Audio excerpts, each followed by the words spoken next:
In August of 2013, in the Philippines, a group of locals rushed onto the field where rice crops were growing and destroyed the crops.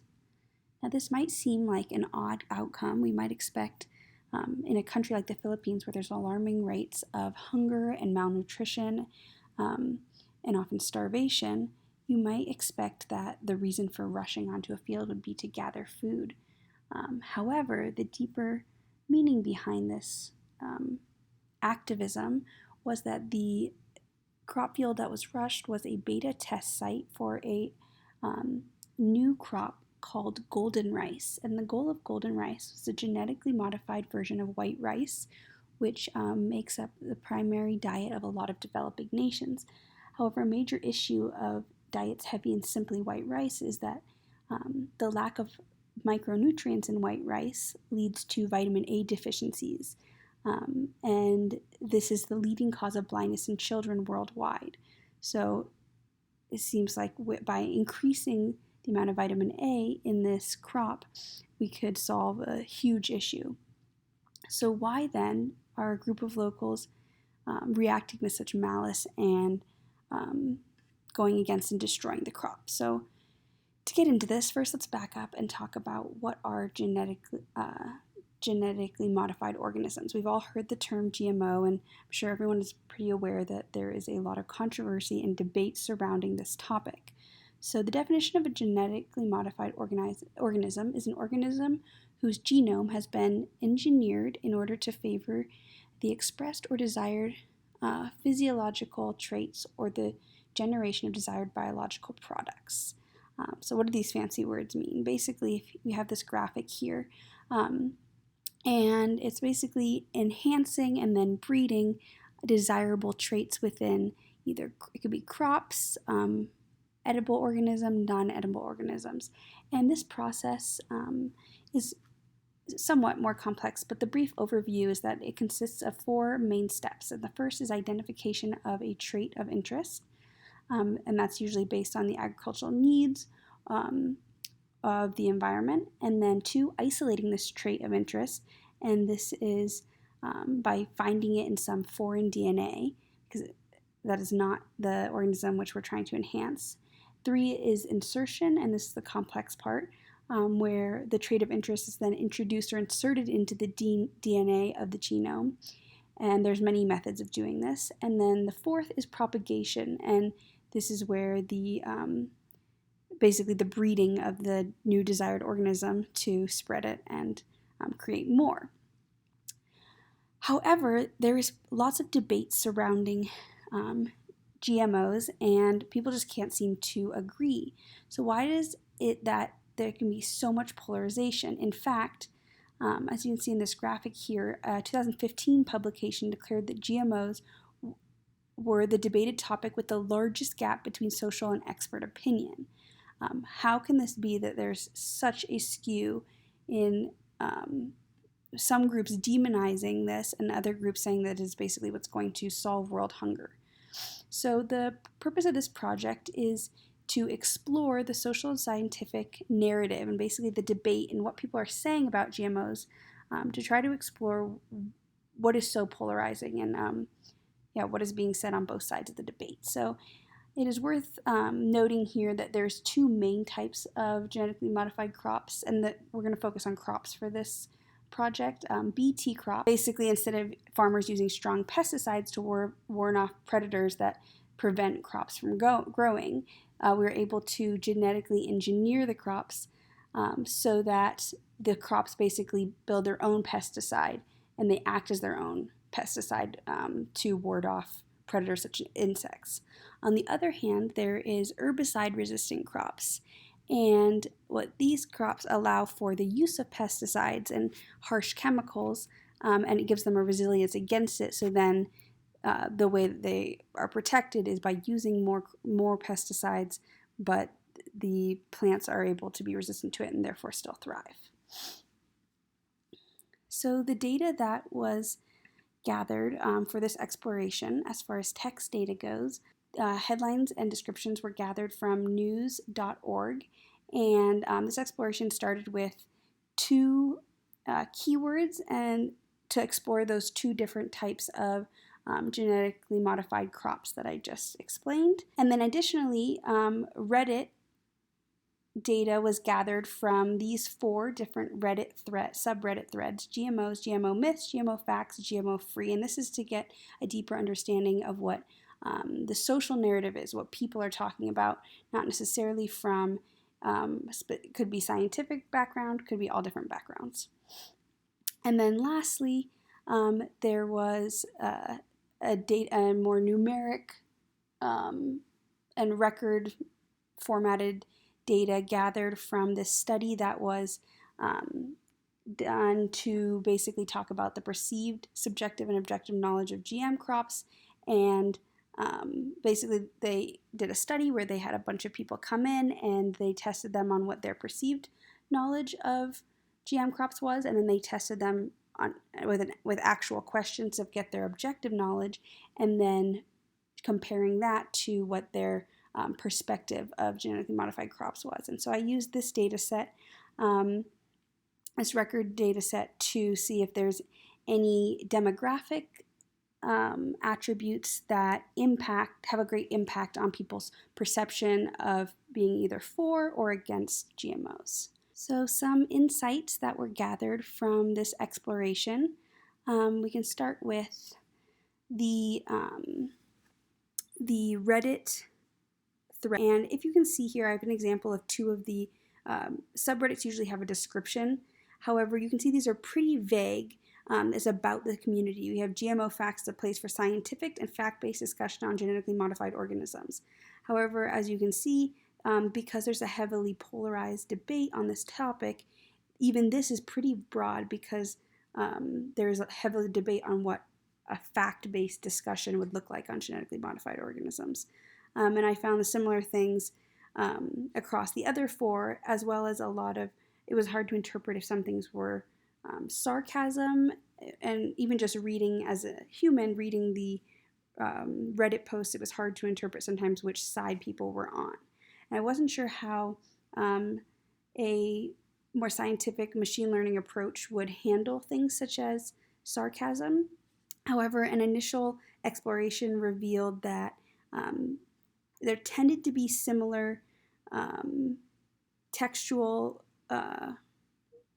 indicators in the GMO subreddit, so it's just general, and the GMO facts subreddit. And then on the other hand, a grouping with the GMO free subreddit and the GMO myths subreddit. So let's explore some of the main words that were found, some of the hot topics that people are talking about. So without giving the data any specified or specific topics, even though going into it, I have an assumption of a pro versus anti-GMO approach. The text data was just naturally divvied up into two topics that contained the following word breakdown. So you can see this first topic contains, the highest is food. So there's a lot of discussion of food, which makes sense because some of the most debated topics in GMOs is people have a fear because they're of things that are being consumed. So therefore they're more naturally invested in it. GMOs, obvious one. Free, product. You can see we have some specific crops or foods we see a lot of GMO activity in the product of corn, organic, pesticides, and then more at the bottom there we don't see a lot of plant buying, people. This seems to be a lot more talking about food. And then in the second one we have the number 1 is labeling. So this is another heavily debated topic, is the topic of transparency and labeling in GMOs. The public needs to know what's being consumed. And this is an interesting one because although the side that is more opposing tends to talk about this a lot because they believe that there isn't enough labeling and transparency. This is one that you would think both sides would equally agree on, that regardless of how you feel about GMOs, that the people have a right to know what they're consuming. This one we see another one of crop. Genetically, obviously high. Anti-farmer, this is another heavily debated topic as the impacts that GMOs have on farmers, as well as farmers' ability to decide, and farmers feeling pressured to to turn towards less natural farming products just because they can't keep up with the bigger corporations. And speaking of bigger corporations, Monsanto is one of the biggest buzzwords, as really brought a lot of controversy and negative light to the GMO topic due to controversy with a pesticide called Roundup, and them financially benefiting off of the use of GMOs by selling more of their pesticide, and then also not being very transparent about the negative side effects of these things. Last exploration that was done is a bunch of articles were gathered on that were specifically pro-GMO leaning organizations and then the same amount of articles pulled from traditionally anti-GMO leaning organizations. And the purpose of this was to try to conduct a sentiment analysis and see if by just analyzing the texts and the language patterns in these articles, that if we can determine people's stance of adding more text and then predicting which side of the debate it's on. And so to do this, I pulled blogs and articles from these very commonly known, with more for sure stances, organizations and websites. You can see here we have Non-GMO Project. That one's pretty obvious which way they lean. Some other blogs, and yes, kind of a good breadth there. And so 35 articles and blogs were collected from each of these stances, and were used to train a model for them to carry out sentiment analysis. And then 6 articles are randomly selected away from the training data set as testing to then predict whether they were pro or anti. And as you can see, we had pretty good results here. So the accuracy across 3 different types of sentiment analysis models, we had pretty good accuracy. You see 100% accuracy can sometimes seem suspicious. However, because this is such a small amount of articles that we're passing through, it's a little bit more understandable. In these predictions, there was 2 anti-GMO articles that were correctly predicted as anti-GMO articles, and 4 pro-GMO articles that were correctly predicted as such.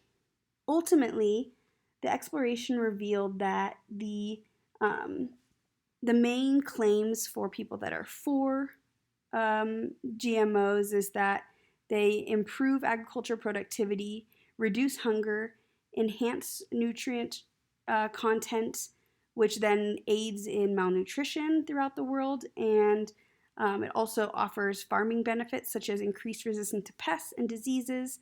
And lastly, there's a lot of speaking, especially in the more modern debate, since a lot of this debate was about a decade ago. In the more modern debate, talking about the topic, I found that there is a lot of discussion of improved environmental sustainability. And on the flip side, people that are opposing GMOs tend to claim that it is unnatural and therefore there may be harmful health consequences, both from consuming as well as being around GMO products, and that threatens biodiversity, that they might have a negative environmental impact, and then also significantly, the creation and patenting of GMOs by large corporations can also lead to the consolidation of agricultural industry, and a side effect of that would be reducing the autonomy of farmers. And so while this might sound confusing because a lot of these points shared by each side are directly contradictory to one another, such as one states that it increases biodiversity and the other states that it threatens biodiversity. One of the overarching things that is of concern is that one of the greatest concerns is basically that the Western narrative, a lot of the discussion in Western nations and the debate on each side could basically impact the potential benefits to lesser developed nations. And there might be a more significant or more vital use of GMOs in lesser developed nations.